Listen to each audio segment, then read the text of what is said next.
Hello जी, नमस्ते। कैसे हैं आप सब? मैं Kavita Sharma, the tarot reader और न्यूमरोलॉजिस्ट। आज हम करेंगे 2026 यानी कि विर्गोस के लिए कैसा रहेगा और फरवरी का महीना क्या नई एनर्जीज, क्या अपॉर्चुनिटीज लेकर आ रहा है उनके लिए, और कैसे वो बिहेव करेंगे, कैसे वो डिसीजंस लेंगे, कैसी उनकी एनर्जी रहने वाली है, वो आज हम देखने की कोशिश करेंगे। तो देखते हैं कन्या राशि वालों के लिए कैसा रहेगा फरवरी का मंथ। ये दूसरी बार ऐसी एनर्जी आ गई है। माय गॉड, जनवरी की रीडिंग्स में भी कुछ ऐसा ही था। ओह महादेव, हर हर महादेव, हर हर महादेव। मुझे लगता है यहाँ पे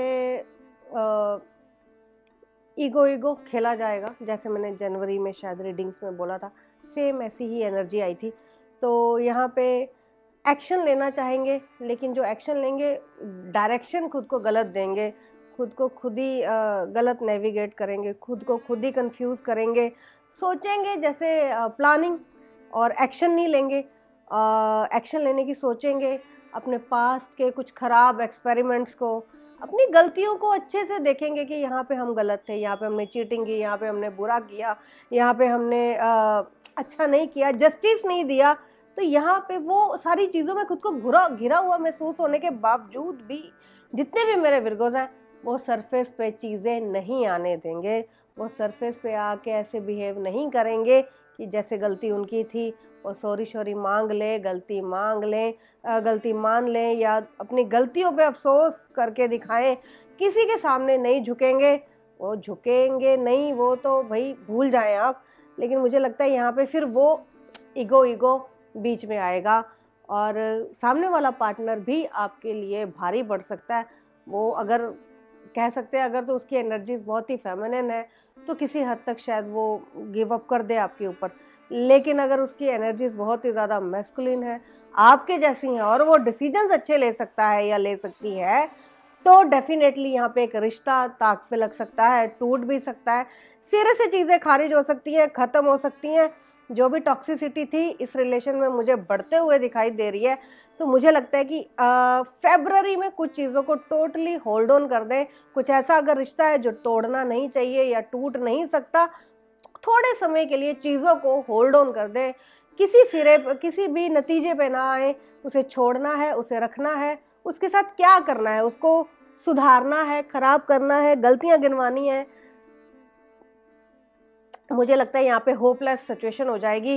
आपको जो बात करने के लिए अच्छे शब्दों का चुनाव है वो भी आप नहीं कर पाएंगे।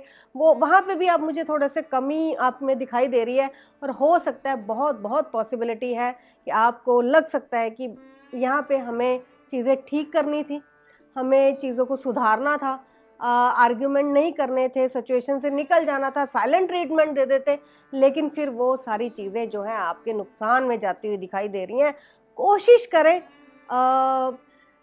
भगवान का आश्रय लें, अपने रिश्ते को भगवान को सौंप दें, चीज़ें जो है डिवाइनली होने दें, गो विद फ्लो होने दें। अगर कुछ चीज़ें आपके फेवर में नहीं हो रही तब भी थोड़े से एक्सेप्टेंस में आ जाएं, पेशेंस के साथ काम लें, थोड़े से पेशेंट रह के बात करें। जहाँ अगर आपको लगता है कि 100% किसी और की गलती है, अगर रिश्ते को बचाना है तो थोड़ा सा पोलाइट बिहेव करें, थोड़ा सा झुक जाएं, रिश्ता बच जाए, इतना अच्छा, इतना सॉफ्ट बिहेवियर हो आपका। चीज़ों को जाने दें, बर्दाश्त कर लें, ये अभी आपके लिए एडवाइस है। आई एम सॉरी टू से, मैं बिल्कुल किसी से ये नहीं कह रही कि वो अपना सेल्फ रिस्पेक्ट को दाव पे लगा के वो रिश्ता बचाए।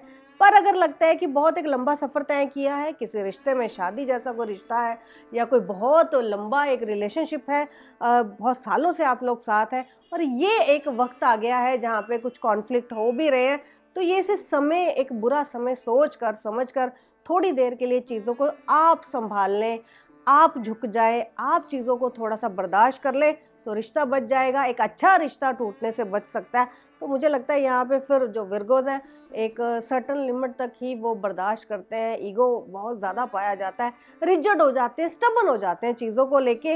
वो चाहते हैं कि उन्हें हर एक छोटे से छोटा लेकर बड़े से बड़ा आर्गुमेंट भी जीतना है, हर सिचुएशन से उन्हें जीत कर निकलना है, उनको सही होकर निकलना है।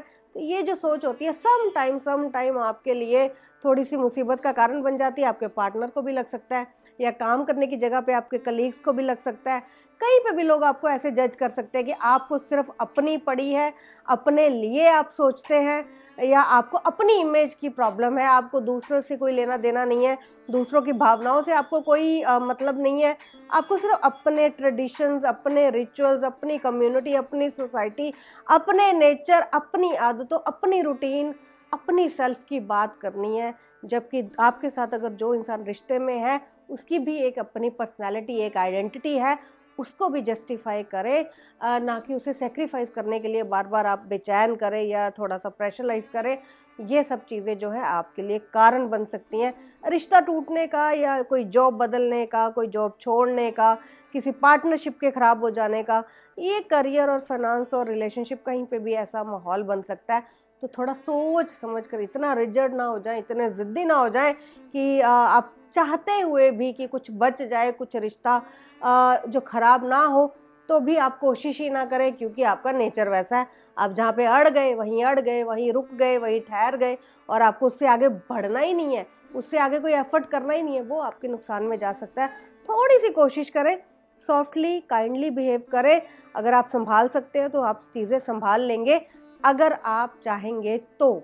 ये एक एडवाइस है, तो कोशिश करें चीज़ें जो है सँभाल लें, तो वो आपकी फ़ेवर में जा सकती हैं। तो ऑल द वेरी बेस्ट, मिलते हैं नेक्स्ट रीडिंग में।